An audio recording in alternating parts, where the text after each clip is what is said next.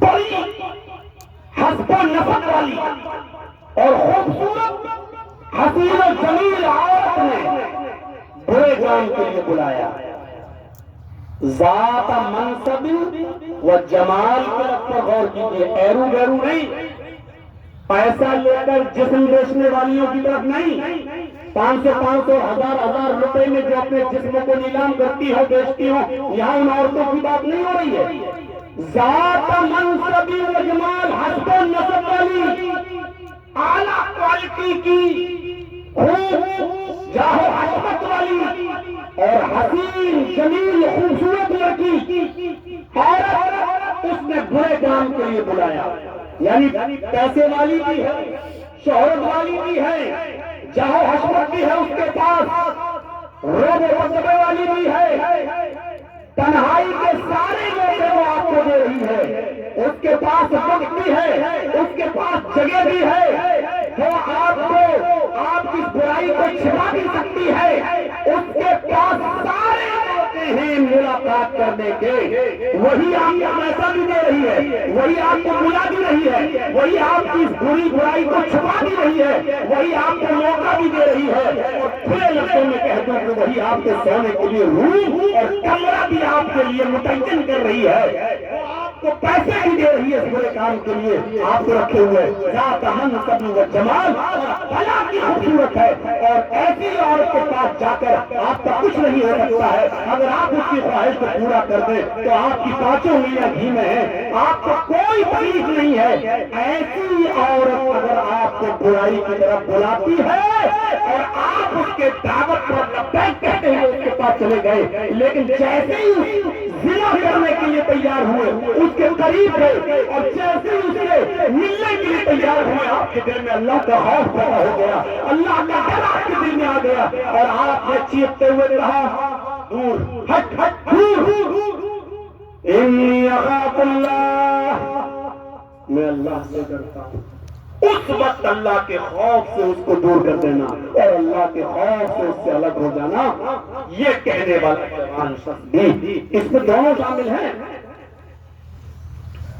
ایک لڑکا ہے وہ کسی لڑکی کو بلا رہا ہے اور اس کے پاس بھی پیسہ ہے، دولت ہے، موقع ہے، سب کچھ ہے، اور لڑکی کہہ دے انی اخاف اللہ، میں اللہ سے ڈرتی ہوں، تو لڑکی اور لڑکے دونوں اس میں شامل ہیں، لیکن چونکہ لڑکیاں شرمیلی ہوتی ہیں اس لیے یہ جلدی تیار نہیں ہوتی ہے، اور لڑکوں کے لیے کوئی زیادہ وقت نہیں لگتا، اس لیے یہاں صیغہ مذکر کے ساتھ کہا گیا کہ رجل طلبت امرأة ذات منصب و جمال، کوئی بہت جاؤ حسب والی، حسب و نسب والی، اونچے خاندان والی اور حسین و جمیل عورت نے اگر کسی کو بلایا، دعوت دی، بلایا، اپنی طرف کھینچا اور کہا کہ آؤ، اور یہ شخص موقع پانے کے باوجود، ٹائم ہونے کے باوجود، فری ہونے کے باوجود، سب کچھ کرنے کے مواقع ہونے کے باوجود اگر یہ کہہ دے کہ انی اخاف اللہ، میں اللہ سے ڈرتا ہوں، تو ایسا شخص قیامت کے دن عرش کے سائے میں اللہ رب العالمین اس نوجوان کو جگہ دے گا، کیونکہ اللہ کے خوف سے یہ آدمی دور رہا۔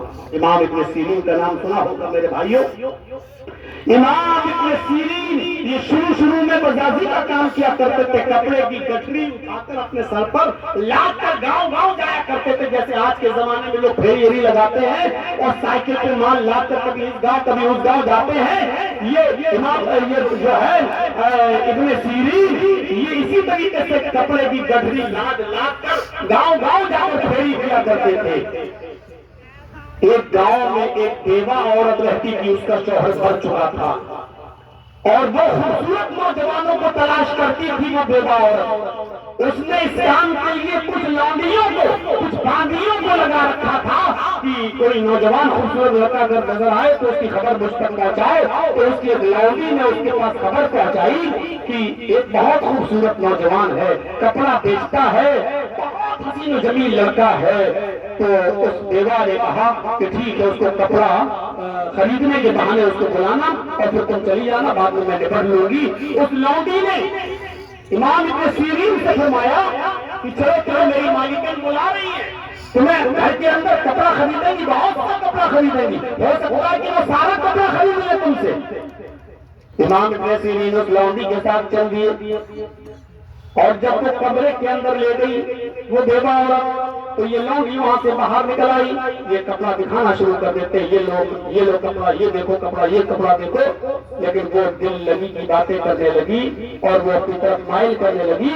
امام ابن سیرین سمجھ گئے کہ آج اس کا ارادہ ٹھیک نہیں ہے، یہ غلط کام کرنا چاہتی ہے میرے ساتھ. انہوں نے کپڑے کی گٹری باندھی اور لگے اب تقریر کرنے کے لیے. بہت عالی شان تقریر کی، اس کو اللہ کے عذاب سے دلایا، جہنم کے عذاب سے دلایا، قبر کے عذاب سے دلایا. لیکن اس کے اوپر تو جوانی کا بھوت سوار تھا. ایک کان سے سن رہی تھی، دوسرے کان سے اڑا دی. اچھا ٹھیک ہے، ارے آؤ نا. اور اس نے کہی دیا آپ کو میرے قریب ہونا پڑے گا، آپ کے سارے کپڑے کی قیمت میں دے دوں گی، چھوڑیے لیکن آپ آئیے اور مجھ سے ہم بستر ہوئیے، میرے ساتھ زنا کیجیے. امام ابن سیرین بڑے اس میں پھنس گئے، کیا کیا جائے. تو ان کی دماغ میں، ان کی عقل میں کام آیا. انہوں نے کہا کہ اچھا ٹھیک ہے، مجھے تھوڑا سا قضائے حاجت کی ضرورت ہے، بہت سخت لیٹرنگ لگی ہوئی ہے، مجھے وہ بتاؤ کہ لیٹرنگ کہاں ہے. کہا کہ اچھا ٹھیک ہے، نیچے چلیے اور وہاں بنا ہوا ہے، آپ جلدی سے فارغ ہو کے آئیے.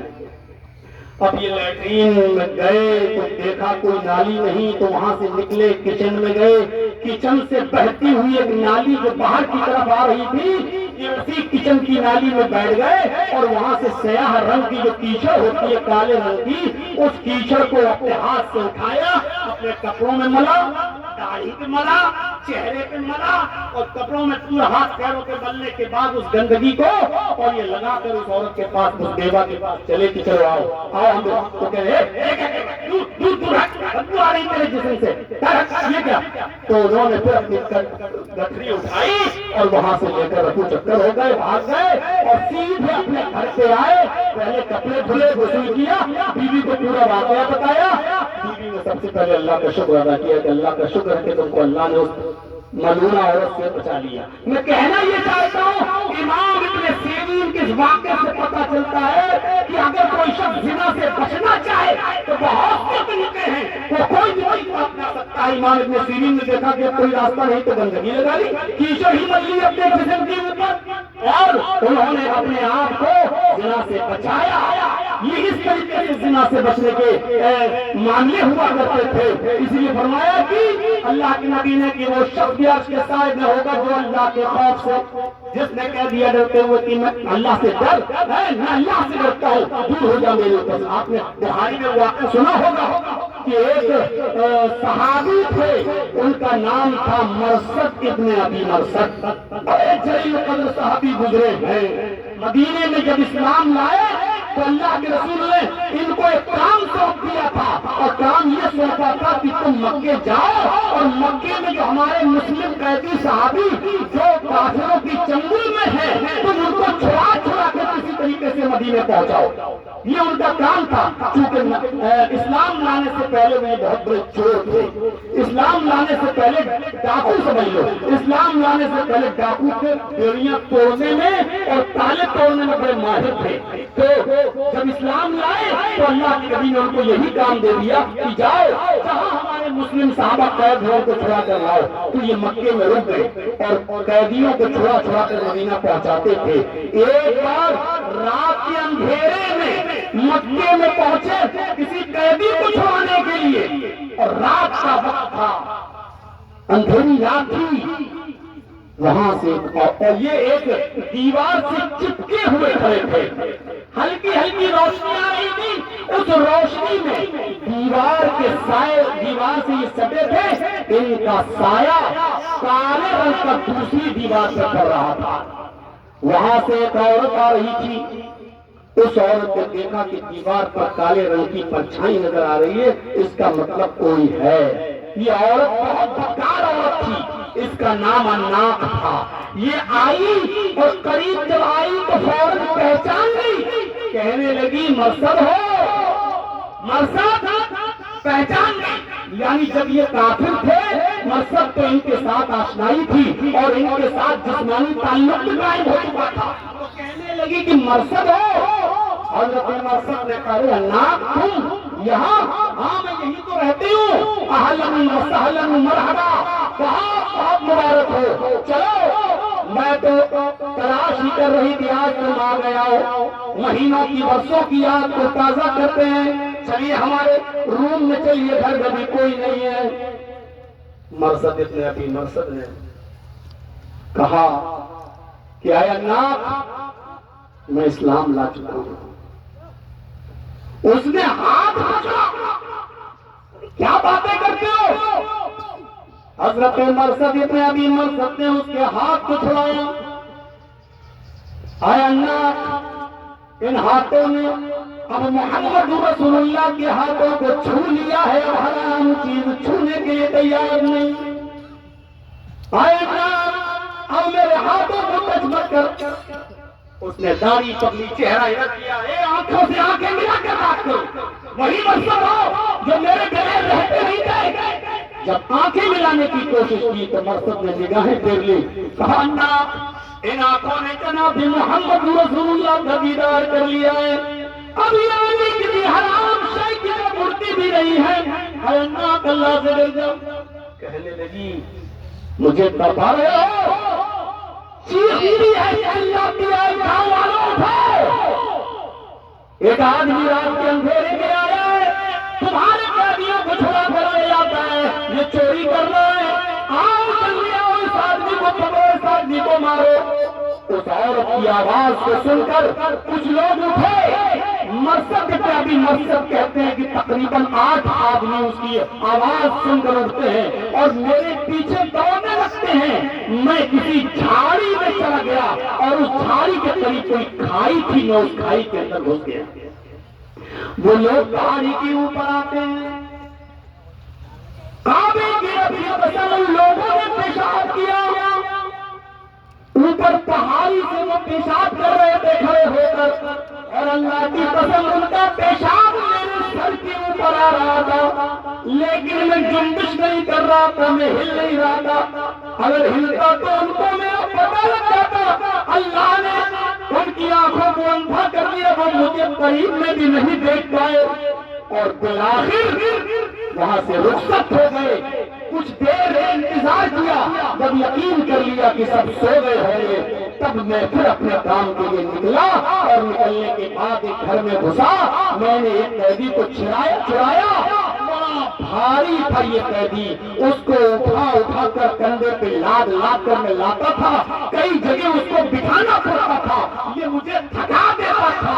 پھر سنسان جگہ ملی تو پھر میں نے وہاں روک کر اس کی بیڑیوں کو توڑا، اور پھر میں اس کو لے کر مدینہ پہنچا۔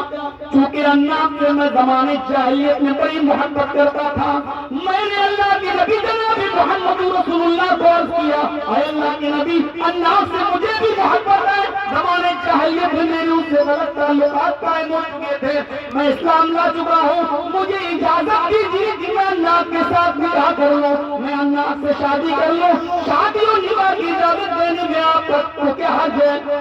اللہ کے نبی صلی اللہ علیہ وسلم تھوڑی دیر رکے، اور تھوڑی دیر رکنے کے بعد آپ نے فرمایا، اے مرصد ابھی آیت نازل ہوئی ہے، اللہ رب العالمین نے منع کر دیا اور فرمایا الزانی لا ينکح الا زانیۃ او مشرکۃ، زانی زناکار کی شادی کسی زانیہ عورت سے ہوتی ہے یا مشرکہ عورت سے ہوتی ہے، اور تم تو ایمان لا چکے ہو، کسی مومن کی شادی زانیہ اور بدچلن سے نہیں ہوتی ہے۔ یعنی اللہ تعالیٰ نے منع کر دیا ہے کہ عناق سے شادی نہیں ہو سکتی ہے، لہٰذا تم عناق کو بھول جاؤ۔ اللہ کے نبی کی بات مان لیتے ہیں، حضرت مرصد اور عناق کو بھلا دیتے ہیں۔ اسلام لانے کے بعد یہی تو قربانی ہے کہ اپنی شہیدی اور محبوب چیز کی قربانی دے دی جائے، لیکن اسلام کو ہاتھ سے نہ جانے دیا جائے۔ میری ماں اور بہنوں، تمہارے کانوں میں اگر میری آواز جا رہی ہے تو سنیے، چند جوانی کے دلوں کو خوشگوار بنانے کے لیے چند دولت کے سکوں میں تم بہہ کر اپنا مذہب چھوڑ دیتی ہو، اپنا دین چھوڑ دیتی ہو۔ یہاں تک کہ 18، 20 اور 22 سال تک تمہارا باپ پالتا ہے، ایک چوکیدار بن کر تمہاری چوکیداری کرتا ہے، تم اس باپ کی محنت کو بھی ٹھکرا دیتی ہو اور غیر مسلموں کے ساتھ راہ فرار اختیار کر لیتی ہو اور غیر مسلم بن جاتی ہو، سندور بھی لگانے لگتی ہو اور جا کر ساتھ پھیرے لگا کر تم شادیاں بھی کر رہی ہو۔ کتنا بڑا تمہارا کلیجہ ہو گیا۔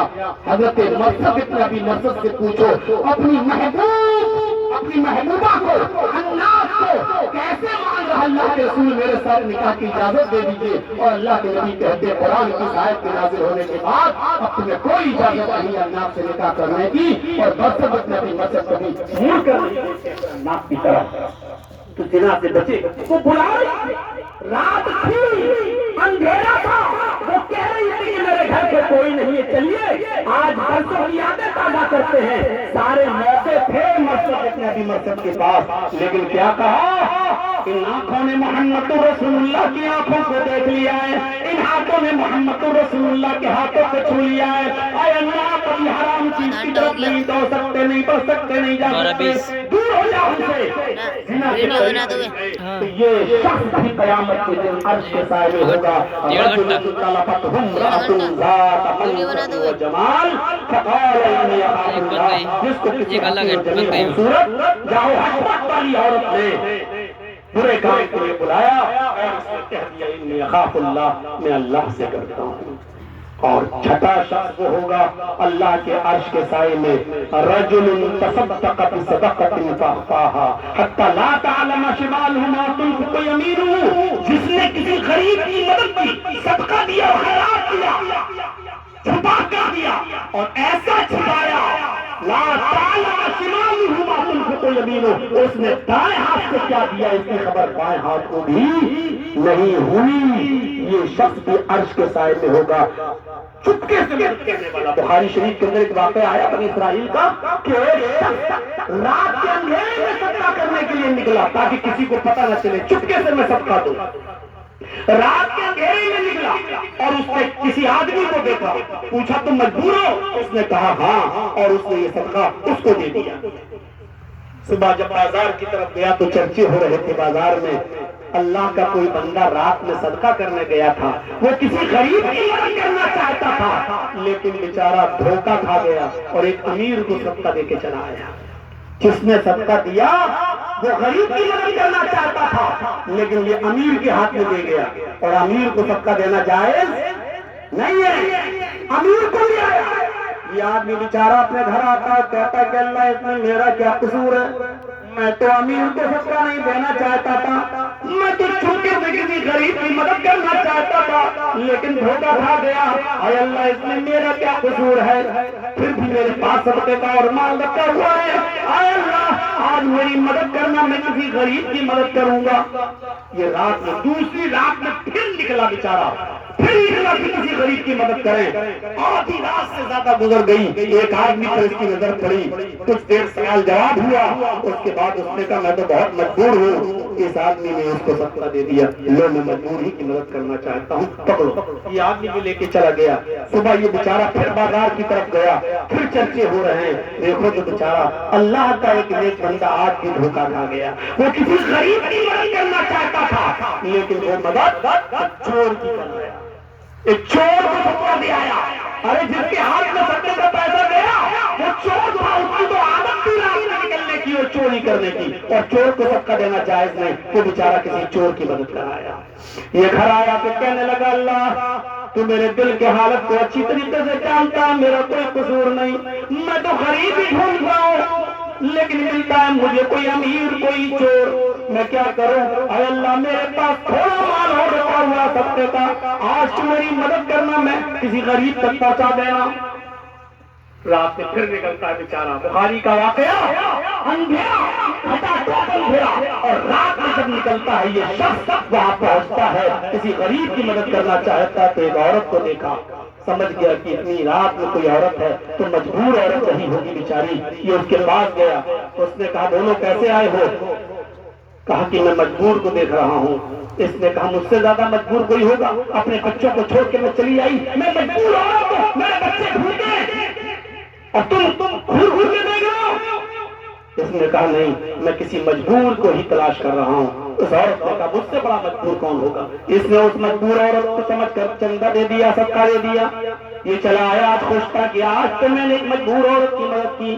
صبح جب مارکیٹ کی طرف گیا، بازار کی طرف گیا تو چرچا ہو رہا تھا اللہ کا ایک نیک بندہ جی دھوکا کھا گیا ہے. وہ کسی غریب کی مدد کرنا چاہتا تھا لیکن غلطی سے وہ کسی بدچلن اور بدکار عورت کو چندہ دے آیا، صدقہ دے آیا.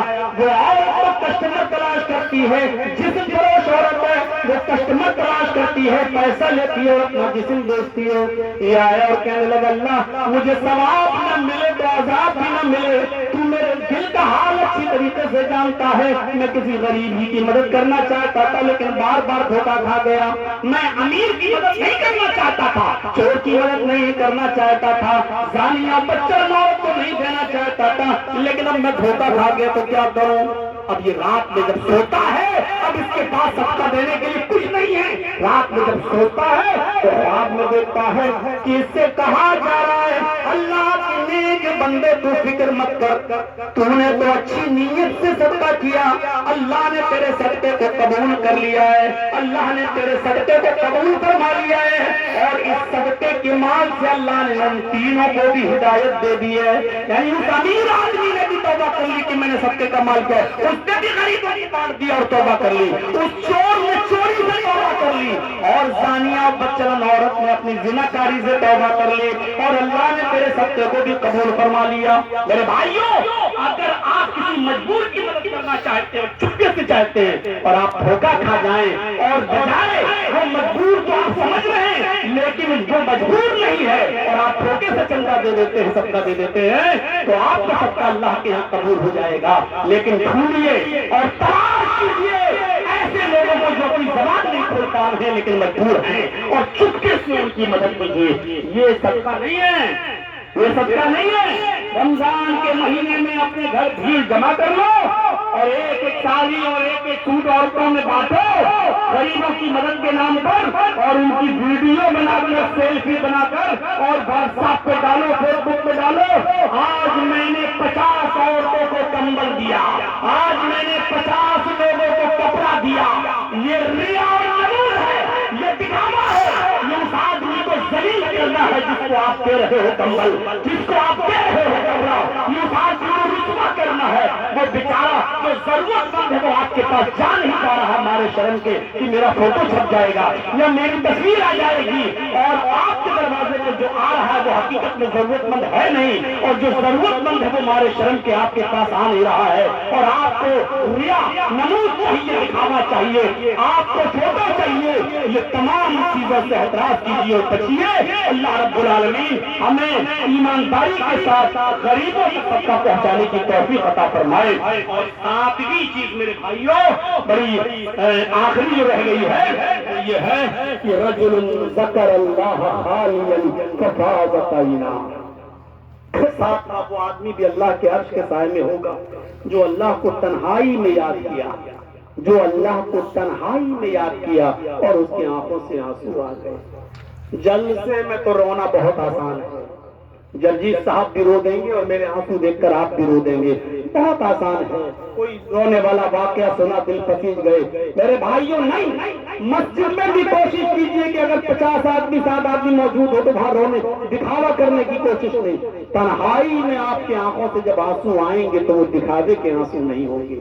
اس لیے عرش کے سائے میں جس کو جگہ ملے گی اس کو یہ نہیں کہا گیا جو اللہ کے خوف کو رونے ہونا ہوگا، بلکہ یہ کہا گیا تنہائی میں جو اللہ کے کو یاد کیا. رجل ذکر اللہ خالیا، جس نے اللہ کو تنہائی میں یاد کیا، اکیلے میں یاد کیا اور اللہ کے عذاب کو سوچ کر، جہنم کے عذاب کو سوچ کر، عذاب قبر کے تصور سے اس کی آنکھوں میں آنسو آ گئے. ففاضت عیناہ، اس کی دونوں آنکھوں سے آنسو بہ پڑے. یہ آدمی قیامت کے دن اللہ کے عرش کے سائے میں ہوگا. میرے بھائیوں غور کیجیے، اللہ کے نبی صلی اللہ علیہ وسلم رات بھر لمبا قیام کرتے تھے تو اتنا کہ حضرت عائشہ